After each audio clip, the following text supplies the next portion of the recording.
Hello, good evening, students. Today in 11th class physics, we are continuing our discussion on work. Work में अभी हम लोग बच्चों ले चुके हैं work done by a constant force. Work done by a constant force we have discussed. This is defined as the dot product of F and S. हम लोगों ने जो लिया था, जो डेफिनेशन, मैथमेटिकल डेफिनेशन ली थी वर्क की, F डॉट S. इसमें F जो है बच्चों, F is a constant force, है ना. F एक कांस्टेंट फोर्स है और इसमें S is the displacement. Suppose ये F फोर्स है और इस F फोर्स की वजह से ये ऑब्जेक्ट डिस्प्लेस होकर सपोज A से B तक पहुंच गया, है ना. और इसमें F और S के बीच में जो एंगल है थीटा है, then work will be equal to F into S into cos theta. This was a simple definition. This we have discussed in detail. फिर इसके बाद नेचर ऑफ वर्क अभी हमने डिस्कस किया था कि पॉजिटिव वर्क भी होगा, नेगेटिव वर्क भी होगा और जीरो वर्क भी पॉसिबल है ना. और अभी हम लोगों ने इसमें कुछ ऐसे एग्जांपल्स डिस्कस किए थे जिसमें पॉजिटिव और नेगेटिव वर्क दोनों साइमल्टेनियसली आ रहे हैं, है ना. पॉजिटिव वर्क कब होगा? जब थीटा की वैल्यू 0 और 90 के बीच में होगी. नेगेटिव वर्क कब होगा? जब थीटा की वैल्यू 90 से बड़ी लेकिन 180 से छोटी. फिर उसके बाद अभी हम लोगों ने लिया work done by a variable force. इसमें अभी हम लोग दो मेथड्स से डिस्कशन है. पहला है बच्चों कैलकुलस मेथड. ये कैलकुलस मेथड जो है, this becomes very useful for phenomena which involve force which is variable, है ना. फोर्स अगर वेरिएबल फोर्स है तो अभी हम लोग कैलकुलस मेथड जो है बहुत यूजफुल हो जाता है. कैसे? Suppose we say that we are having a variable force. एक वेरिएबल फोर्स की वजह से एक ऑब्जेक्ट सपोज A से B तक मूव कर रहा है. Suppose an object is moving from A to B under the effect of a variable force. Force अगर वेरिएबल है इसका मतलब ये है या तो इसका मैग्नीट्यूड चेंज हो रहा है या फिर इसका डायरेक्शन चेंज हो रहा है या फिर मैग्नीट्यूड और डायरेक्शन दोनों चेंज हो रहे हैं. तो वेरिएबल फोर्स कब हो सकता है? फोर्स वेरिएबल कब हो सकता है? जब मैग्नीट्यूड चेंज हो या फिर डायरेक्शन चेंज हो या magnitude and direction of the force दोनों चीजें एक साथ चेंज हो, है ना. तो फोर्स चेंज होगा. अब इसमें अभी हम लोग ये कहते हैं कि अगर ये ऑब्जेक्ट A से B तक मूव कर रहा है under the effect of a variable force, तो A से B तक की जो जर्नी है, A से B तक का जो पाथ है, उसको अभी हम लोग बहुत छोटे छोटे पार्ट्स में, A से B तक का जो पाथ है उसको बहुत छोटे छोटे पार्ट्स में डिवाइड करेंगे या बहुत छोटे छोटे डिस्प्लेसमेंट से डिवाइड करेंगे. तो अब हम लोगों ने इसमें ये बोला है कि divide the path from A to B into what? Very small displacement. अब इसमें फायदा क्या होगा बच्चों?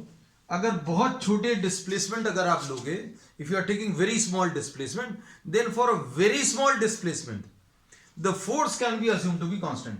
तो अब हम लोग इसमें नेक्स्ट पॉइंट ये बताते हैं कि for very small displacement, force can be assumed to be constant. अब देखो बच्चों, अभी हम लोग ने स्टार्ट किससे किया था कि A से B तक फोर्स की वैल्यू चेंज हो रही है. अब A से B तक अगर चेंज हो रही है तो अब हम लोगों ने क्या किया? A से B तक के पाथ को छोटे छोटे पार्ट्स में, छोटे डिस्प्लेसमेंट्स में डिवाइड किया. पार्ट्स इतने छोटे हैं या डिस्प्लेसमेंट इतना छोटा है such that for each small displacement force will now not remain variable. छोटे से डिस्प्लेसमेंट के लिए हम लोग बोलेंगे फोर्स को कांस्टेंट मान सकते हैं. तो A से B तक का जो पाथ है उसको छोटे छोटे डिस्प्लेसमेंट में डिवाइड किया. हर छोटे डिस्प्लेसमेंट के लिए आप वर्क निकाल लोगे. कैसे निकालोगे? Based on the assumption that force is constant. हम लोगों ने क्या किया बच्चों? इसमें इस पूरे पाथ को, A से B तक के पाथ को आपने छोटे छोटे पार्ट्स में डिवाइड किया and for every small part or for every small displacement we can assume the force to be constant and work done for this small displacement will now be calculated as F dot ds. F dot D S लिख सकते हो, F dot D x लिख सकते हो, है ना। जो भी आप नोटेशन ले रहे हो डिस्प्लेसमेंट के लिए वो ले सकते हैं, है ना। किसी किसी को ये कंफ्यूजन हो जाता है भाई D W dot sorry F dot D S कब लेते हैं, एफ डॉट डी एक्स कब लेते हैं, है ना। So nothing to worry about, जैसा भी अभी आप डिस्प्लेसमेंट ले रहे हैं या जिसके टर्म्स में भी आप पोजीशन चेंज कर रहे हैं वैसा ले सकते हैं। तो एफ डॉट डी एस, तो अब इसके बाद अभी हम क्या करेंगे बच्चों, ध्यान से देखना, D W will be equal to F dot D S है। अब टोटल वर्क डन अगर आपको निकालना है तो ए से बी तक की जो जर्नी है, ए से बी तक का जो पाथ है, आपने छोटे छोटे डिस्प्लेसमेंट में कवर किया। हर छोटे डिस्प्लेसमेंट के लिए, छोटा डिस्प्लेसमेंट क्यों किया ये याद रखना। For small displacement the force can be assume to be constant, force को अभी हम लोगों ने कांस्टेंट मान लिया। फिर उसके बाद क्या किया, हर छोटे पाथ के लिए, हर छोटे डिस्प्लेसमेंट के लिए आप ऐसे वर्क निकालोगे और ऐसे जितने वर्क आएंगे उन सबको आप ऐड करोगे to get the total work done. So total work done will be what, F dot D S का इंटीग्रेशन।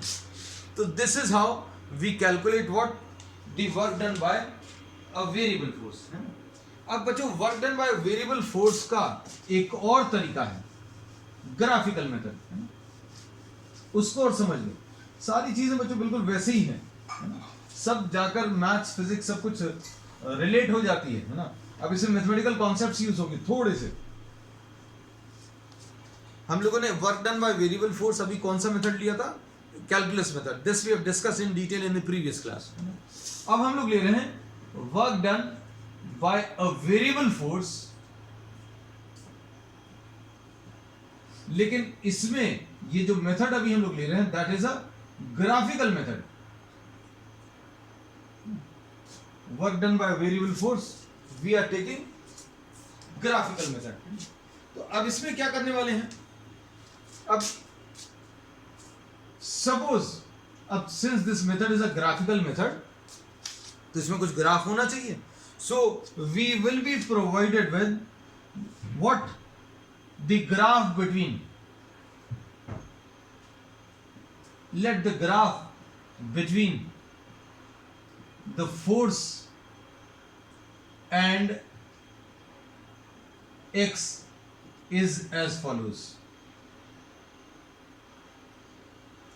अब फोर्स और डिस्प्लेसमेंट या पोजीशन का जो ग्राफ है वो अभी हम लोगों को दिया हुआ है। सपोज ये ऐसा कुछ है, this is force versus displacement graph. अब इसमें अभी हम लोग कहते हैं here you will be having the force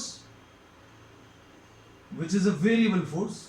variable force कैसे, ये तो डायग्राम को देखकर समझ में आ रहा होगा कैसे, अभी हम आपको बताते हैं। सपोज यहां पर अभी हम लोगों ने x मार्क कर लिया। अब देखो यहां पर अगर x की वैल्यू इतनी है तो फोर्स की वैल्यू इतनी है।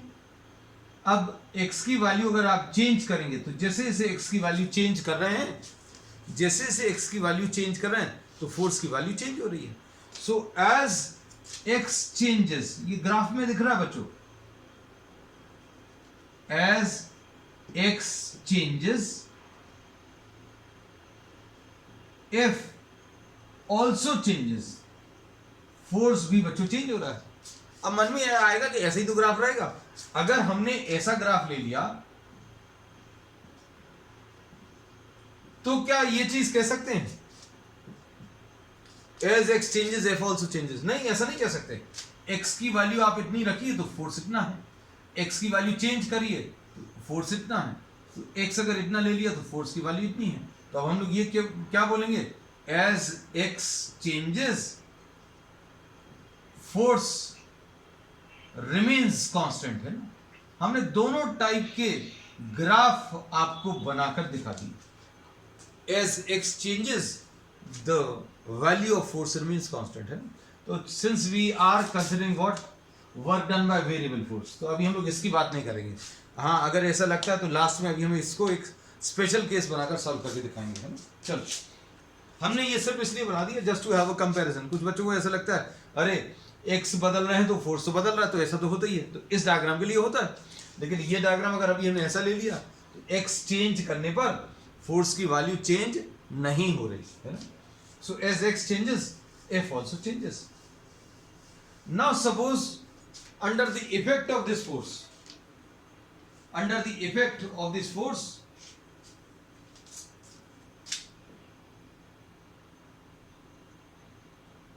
under the influence of this variable force,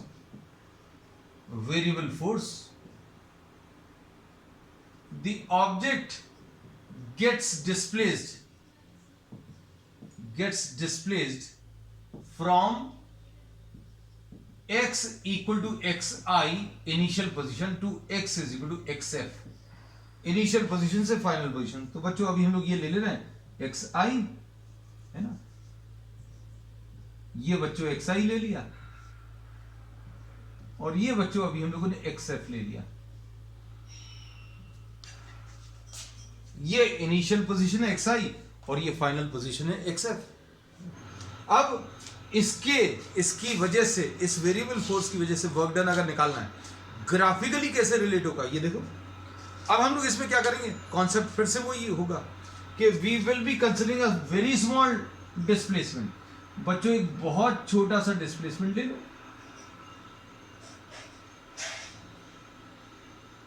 suppose we are taking a small displacement,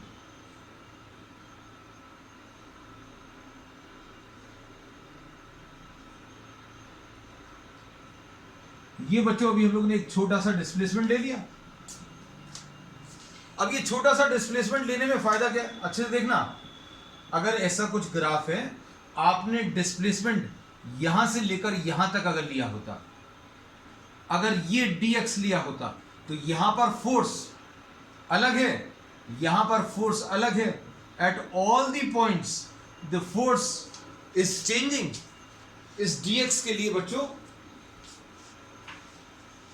इस dx के लिए फोर्स की वैल्यू क्या हो रही है, चेंज हो रही है। सॉरी, इस dx के लिए फोर्स की वैल्यू चेंज हो रही है। तो जैसे जैसे x चेंज हो रहा है, फोर्स की वैल्यू चेंज हो रही है। लेकिन अगर आपने एक छोटा सा डिस्प्लेसमेंट ले लिया, if you are taking a very small displacement, then the force can be assumed to be constant. इस फोर्स को भी हम लोग कांस्टेंट मान सकते हैं। तो यही अजम्पशन अभी हम लोगों ने कैलकुलस मेथड में भी लिया था, है ना। तो अब हम लोग इसमें क्या बोलेंगे, divide the entire displacement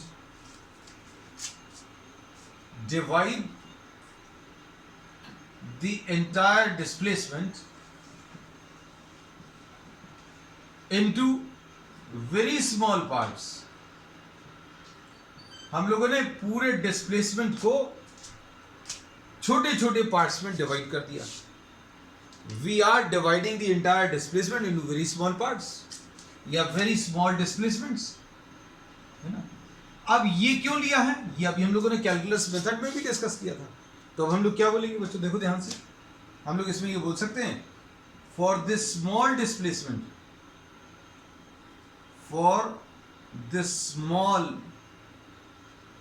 displacement, छोटा सा डिस्प्लेसमेंट लेने में फायदा क्या है, force can be assumed to be constant। अब क्या होगा, अब इसमें क्या करेंगे, अब हम लोग इस पूरी डिस्प्लेसमेंट को xi से लेकर xf तक का, इसको बहुत छोटे छोटे डिस्प्लेसमेंट्स में डिवाइड करेंगे बच्चों, और हर छोटे डिस्प्लेसमेंट के लिए वर्क कैलकुलेट करेंगे। और वर्क कैसे कैलकुलेट करेंगे, for the small displacement force can be assumed to be constant and work done for the small displacement dw will be equal to f into dx।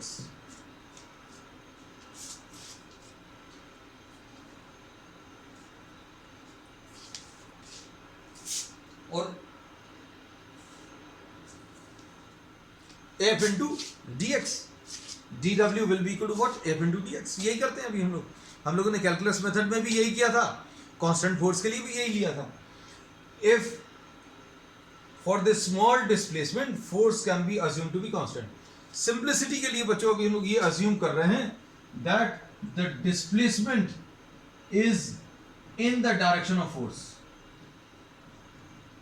अब इसमें cos theta वाला कोई concept नहीं ले रहा बच्चों, सिंप्लिसिटी के लिए एक अजम्पशन है, नहीं तो किसी को ये लगेगा यहाँ पर f डॉट डी एक्स क्यों नहीं लिखा, तो ले सकते हैं, कोई दिक्कत नहीं है, but we can generalise afterwards.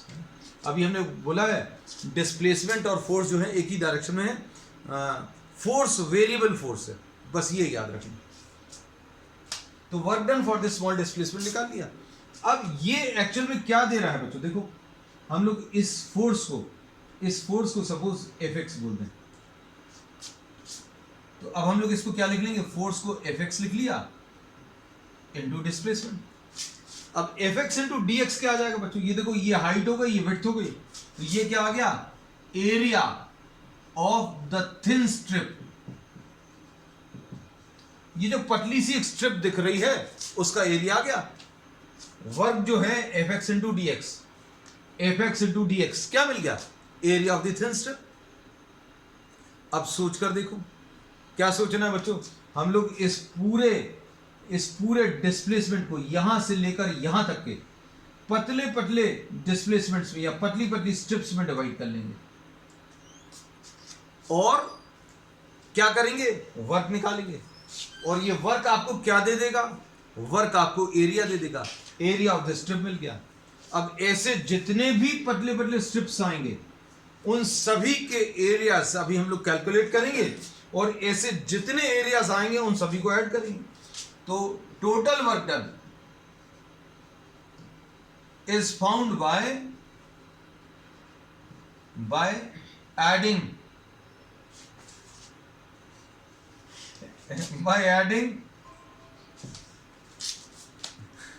अब इसमें टोटल वर्क डन जो है this is found by adding all such DWs, जितने भी DWs हैं ऐसे सबको ऐड कर दो।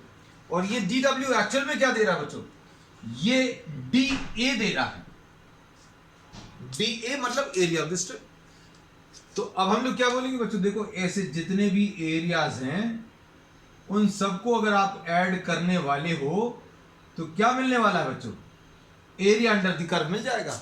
ऐसे जितने छोटे छोटे डिस्प्लेसमेंट है हर छोटे डिस्प्लेसमेंट के लिए आप वर्क निकालो और वर्क कैसे मिलेगा, area of the thin strip.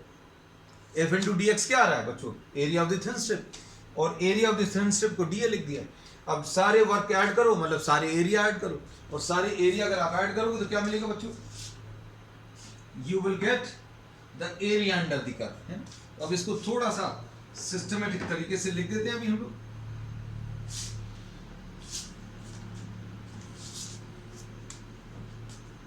Total work done is found by adding all such DWs, यहां पर लिख दे रहा है इसकी बात। So total work done is equal to integration of DW is equal to Fx into dx, ये क्या आ जाएगा, इंटीग्रेशन ऑफ DA, यानी कहां से कहां तक बच्चों, xi से लेकर xf तक, ये xi से लेकर xf तक, ये क्या आ जाएगा, total area under the Fx curve.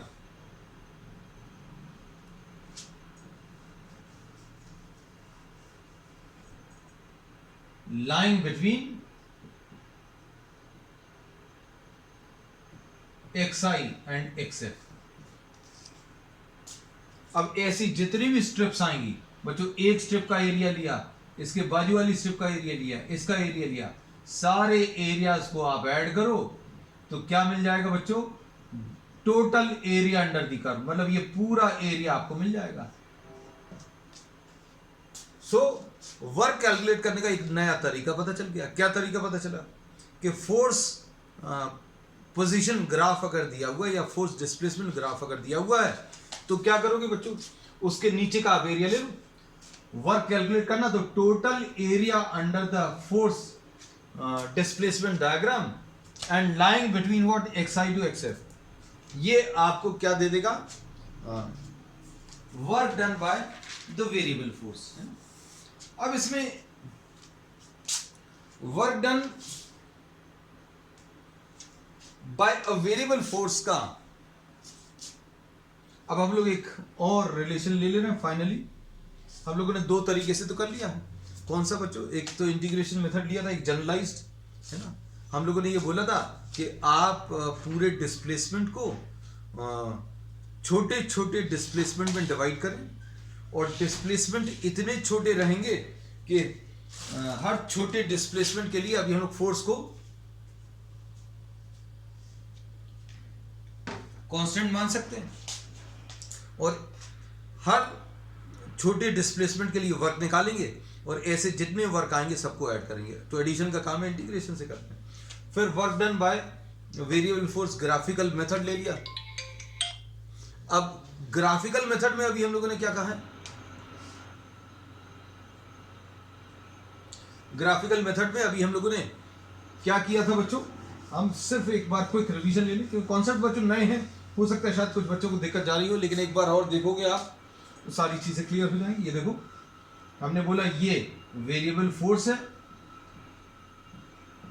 और इसमें आपने एक छोटा सा डिस्प्लेसमेंट दिया, बहुत छोटा सा डिस्प्लेसमेंट क्यों लिया बच्चों के, अब आप इसको एक रेक्टेंगल जैसा मान सकते हो है ना। रेक्टेंगल मानकर एरिया निकाल लोगे, एरिया कितना आ जाएगा बच्चों, F x into D x. अगर ये विड्थ ज्यादा होती तो क्या होता, देखो जरा, हमने आपको पहले भी दिखाया है। तो इसमें कौन सा फोर्स लेते ये तो क्लियर नहीं है, क्यों, क्योंकि यहां पर फोर्स अलग है, यहां पर अलग है, यहां पर अलग है। तो छोटा सा डिस्प्लेसमेंट लेने में ये एक एडवांटेज है। dx छोटा लेने में हम बार बार रिपीट कर रहे हैं, dx if you are taking this as very small then force can be assumed to be constant। और उसके बाद fx into dx क्या मिलता है, एरिया। अब पूरे डिस्प्लेसमेंट को आप छोटी छोटी डिस्प्लेसमेंट डिवाइड करो और अगर आप इन सबको ऐड करोगे तो टोटल एरिया मिल जाएगा। चलो अब नेक्स्ट ले लेते हैं बच्चों, नेक्स्ट कॉन्सेप्ट। तो अभी हम लोग बच्चों पिछली एक दो क्लासेस से क्या चीज सीख रहे हैं, पहले तो वर्क की डेफिनेशन ली, फिर work done bye constant force लिया, फिर अभी हम लोगों ने पिछली क्लास से स्टार्ट किया था work done by variable force, और work done by variable force को अभी हम लोगों ने सीख लिया है ना कैसे निकालते हैं। ये बच्चों इंपॉर्टेंट कॉन्सेप्ट है क्योंकि आपको 12th क्लास तक ये यूज होगा है ना। कई टॉपिक्स ऐसे आएंगे 12th में जहां पर इस चीज का यूज होने वाला है। 11th में तो हो गई, 11th में अभी हम लोग ग्रेविटेशन में इस कॉन्सेप्ट का यूज करने वाले हैं। इनफैक्ट इसी चैप्टर में अभी ये लोग spring, work done in stretching spring को अगर आप स्ट्रेच करोगे तो उसमें कितना वर्क करना पड़ेगा वो अभी हम लोग कैलकुलेट करेंगे with the help of what, with the help of these methods which we have developed. अब इसमें ध्यान से सुनना, work done by variable force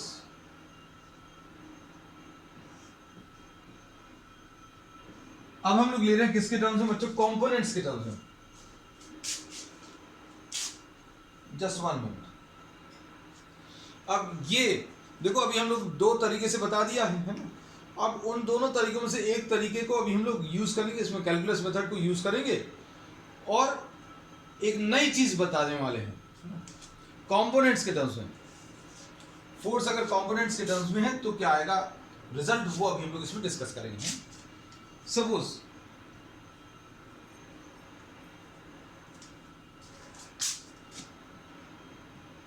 force बच्चों वेरिएबल है, इसका मतलब क्या है, आइदर द मैग्नीट्यूड चेंजेस और द डायरेक्शन चेंजेस और magnitude and direction both change. तो अभी हम लोग ये कहते हैं सपोज आपका जो फोर्स है वो एक वेरिएबल फोर्स है, F is a variable force. Consider a small displacement.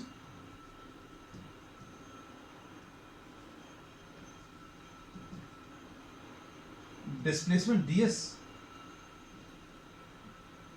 ठीक।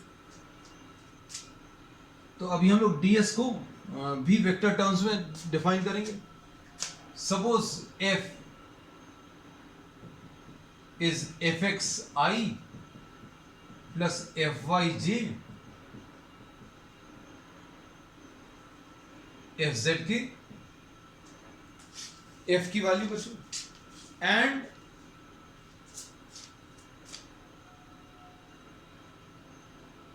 ds की वैल्यू, ये जो डिस्प्लेसमेंट है अभी हम लोग x y और z के टर्म्स में बता दें। छोटा सा dx, छोटा सा dy, dxi plus dyj plus dz के, हम लोगों ने इसको किसके टर्म्स में बच्चों? वेक्टर्स के टर्म्स में रिप्रेजेंट कर दिया। Under the influence of this force, अच्छे समझना बच्चों, बहुत मुश्किल नहीं है।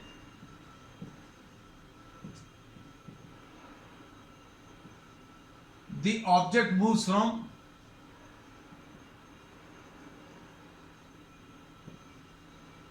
from A to B। अब इसमें वर्क डन कैसे मिलेगा? Work done will be equal to F dot ds। बहुत simple definition, work done will be equal to what? F dot ds। अब हम लोग क्या कर सकते हैं?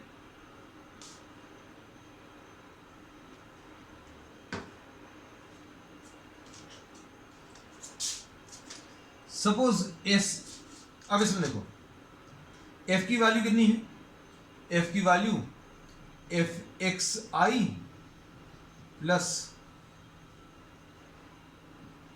fyj plus fzk dot dxi plus dyj plus dz की, और ये एस ए से लेकर एस बी तक ऑब्जेक्ट कहां से कहां मूव कर गया? The object is moving from, ये अब हम लोग क्या सीख रहे हैं बच्चों? एक्चुअल प्रॉब्लम्स कैसे करने। The object moves from A to B, problems को कैसे सॉल्व करना वो तरीका सीख रहे हैं ना। अभी हम ये तरीका सीखेंगे फिर प्रॉब्लम्स भी करेंगे। जैसे मान लीजिए कुछ चीज़ें आपको इसमें समझ में नहीं आई तो प्रॉब्लम्स में क्लियर हो जाएंगी परफेक्टली। समझने लायक बहुत ज़्यादा कुछ है नहीं। फोर्स की वैल्यू कंपोनेंट्स के टर्म्स में रख दी और ds की value in terms of dx dy and dz रख दिया।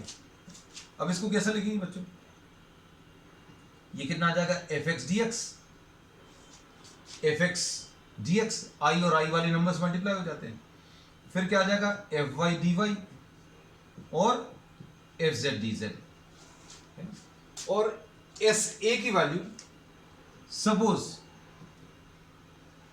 xai plus yaj plus zak है, और sb की वैल्यू xbi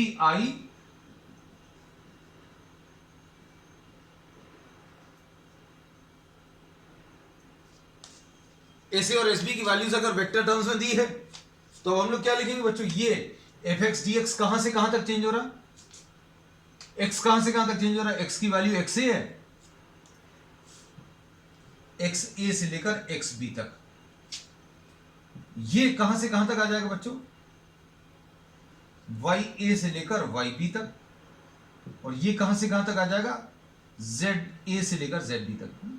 बिल्कुल चिंता मत करना, क्योंकि अभी हम लोगों ने क्या किया? डॉट प्रोडक्ट में क्या होगा? fx और dx मल्टीप्लाई होगा, fy और dy मल्टीप्लाई होगा, fz और dz मल्टीप्लाई होगा। और इसको तीन इंटीग्रल्स में ब्रेक कर लिया। fx dx अलग लिख लिया, fy dy अलग लिख लिया, और fz dz। हम इसको प्रॉब्लम में सॉल्व करके आपको बताते हैं, है ना? ये मेथड जो अभी हमने अडॉप्ट किया है। सपोज अब एक क्वेश्चन ले लें इस पर based.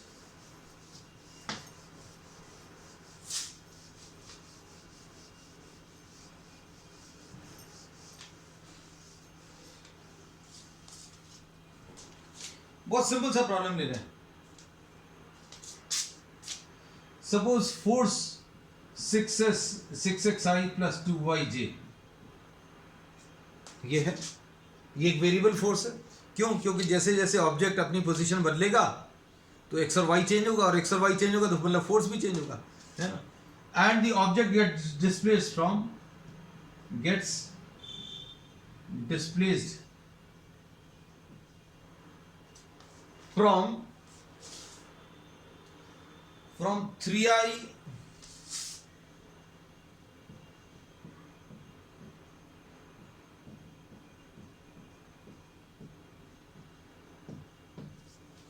3i plus 8j to 5i minus 4j.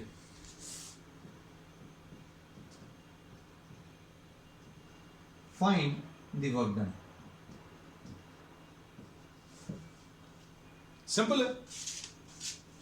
अब क्या करेंगे बच्चों, देखो ध्यान से। अब हम लोग इसको work will be equal to F dot D S लेंगे।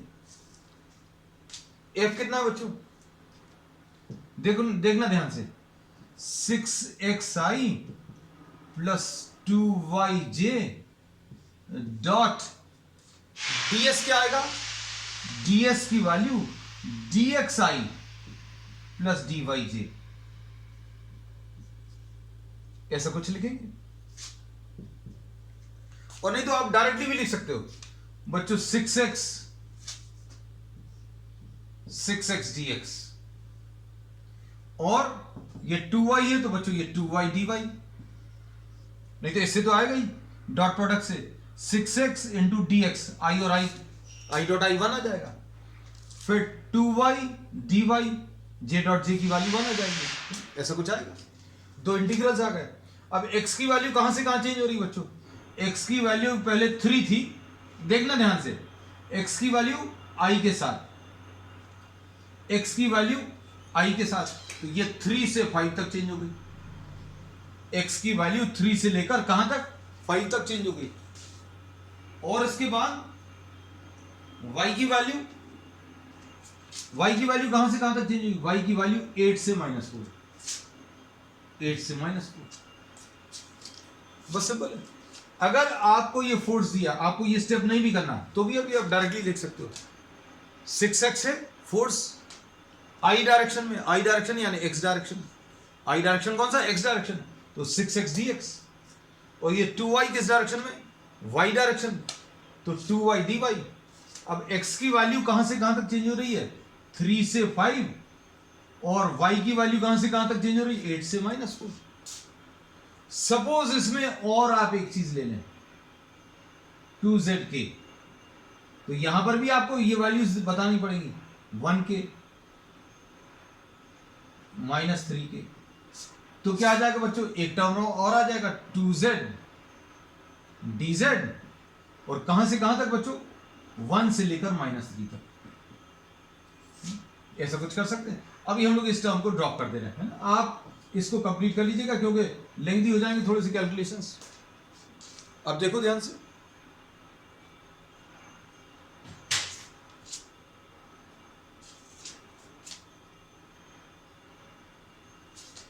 अब इसमें इसका इंटीग्रेशन कितना आ जाएगा, 6x to the power of 1 plus 1 upon 1 plus 1, 3 से 5 प्लस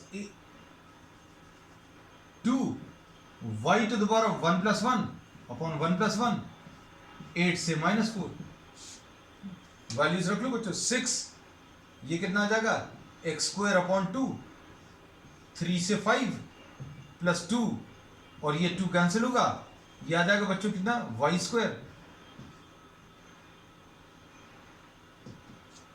8 से -4, तब ये कितना आ जाएगा सॉल्व करने पर,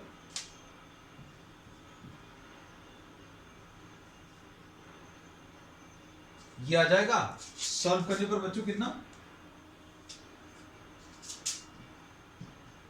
25 -9, x की पहले अपर वैल्यू फिर लोअर वैल्यू, y की पहले अपर वैल्यू 16 -64, ये कितना आ जाएगा, 25 -9 16, 16 into 3 48, 48 प्लस 16 माइनस 64 यानी 64 माइनस 64 यानी 0। तो नेट वर्क डन बच्चों इसमें कितना 0 आ जाएगा। तो बच्चों को आज के लिए इतना ही। We will continue with many more such numericals and concepts on the next one. That's all for today.